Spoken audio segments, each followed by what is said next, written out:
Good afternoon, ladies and gentlemen. It's the Sunday the 12th of January and it's about 12:30.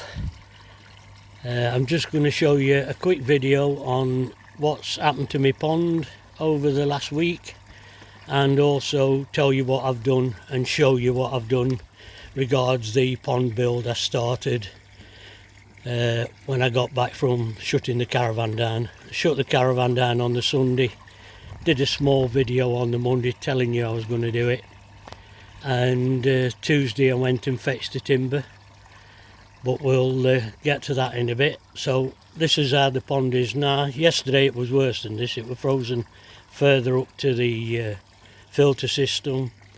The fish are in here. Don't know whether they call it torpor or whatever, but definitely yesterday they was in it because they looked like they were frozen solid. There is a fish over in that corner. Yesterday there was about 3 of them over there. I don't know why, because that's not the deepest part. It's only about 18 inches deep there. There's a ledge, and the deepest part is here.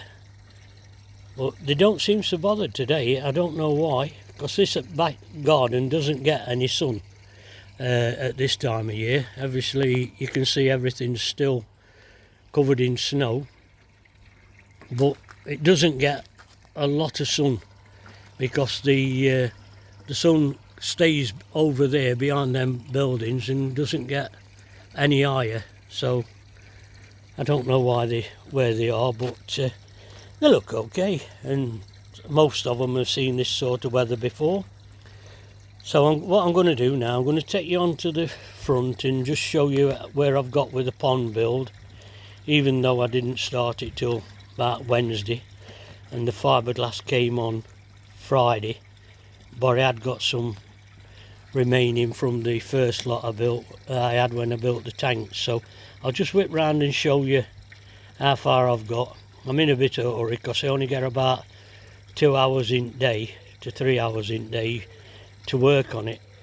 It weren't so bad earlier on in week because the sun was shining on the front, but today it's miserable. So I'll just whip you around there and show you what I've done.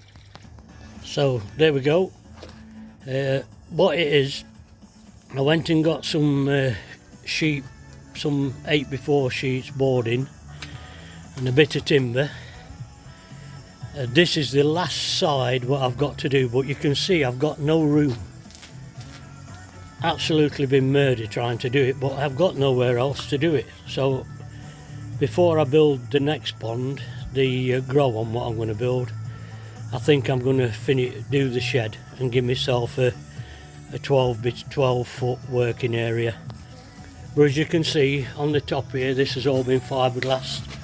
If you look on the edges of the timbers here, you can see where I've rubbed it down so there's no pieces sticking up. So when I flow coat this side, I've got a nice smooth finish. Not that it needs it, this is going in the ground, most of it, but the reason I'm doing that is just so the water can't come from the soil and get into the fiberglass or into the timber. So basically it's a timber pond with a fiberglass sandwich each side. When we was turning this morning, some neighbours were walking by and gave me and Hillary a hand. If I walk it in and just show you, I'll squeeze past that again.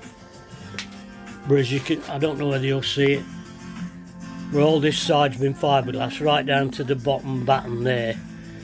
And what I've left that for is because obviously when I turn it over, I want to bring the fiberglass from the inside of the pond over and round that.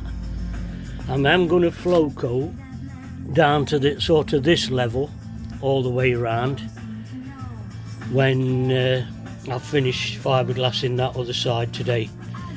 But it's very awkward because I have to warm the working area up, and with temperatures we've had, I've had a bit of a struggle. So, but as I say, I've got my fiberglass ready, I'll get my resin ready, and all I've got to do is just round this corner just a little bit, and then obviously this front end I have got my polythene down on the floor so I don't get resin on the floor, but I'm happy with it.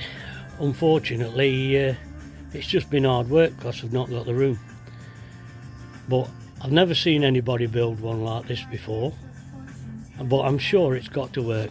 There'll be 2 coats of fiberglass on outside and there'll be 2 coats of fiberglass on the inside, so basically it's completely covered, all the timber. I don't know, I don't think I shall be insulating any of it because obviously this section here will be underground. I don't think it needs any more support than that because there'll be soil around it and one thing or another, but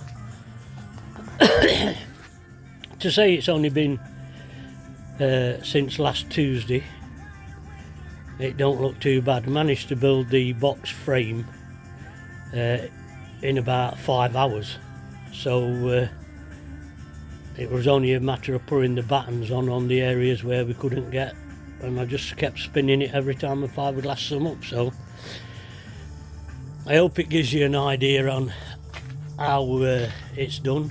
I probably would have used plywood instead of OSB boarding if I was keeping it above ground, but I'm not sure because I've not done one like this before. It's all hit and miss, so I hope this informs you a little bit on how it's done, and keep watching, and I'll show you the finished article probably next week. It is going to take a few men to come and give me a hand to drag it out the garage and turn it over so I can do the inside, but I'll show you when it's all finished. Thank you very much, and I hope you have a lovely day. Thank you. Bye.